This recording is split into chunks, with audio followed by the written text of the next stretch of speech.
is urging Congress to pass legislation to outlaw cashless bail. NTD's Melina Weisskopf has more about this push. President Trump is directing lawmakers in Congress to write up and pass a bill that would override local laws that let defendants get released from jail before their trial without having to pay any money. This type of policy is usually referred to as no cash bail or cashless bail. These policies can be found in cities like Chicago and New York. There are other areas also moving to enact cashless bail. Now, President Trump said every place in the country where you have no cash bail is a disaster, he says, leading Congresswoman Elise Stefanik from New York to quickly announce that she wants to be the one to write up and lead this bill through Congress. Here's Stefanik.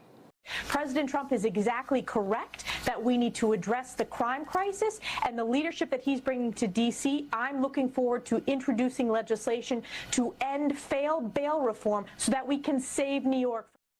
New York's current governor, Kathy Hochul, pushed back on this, saying that they've made changes to the 2019 law, which gives judges more discretion on whether to even give the option for suspects to be released. Now, other city leaders are echoing the New York governor's point, saying that their approach to crime reduction is working, so federal action isn't needed. Here's Baltimore City Mayor. The reality is no mayor is out here saying that we don't have to deal with crime. We have the fewest amount of homicides through this date on record.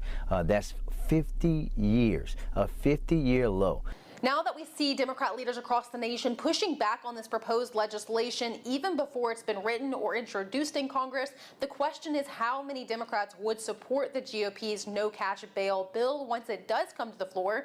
President Trump said he's relying on Republican votes, but the Senate would need some Democrats since most legislation usually needs 60 votes to get it through the chamber unless Republicans squeeze this policy into a second reconciliation bill that could pass with a simple majority.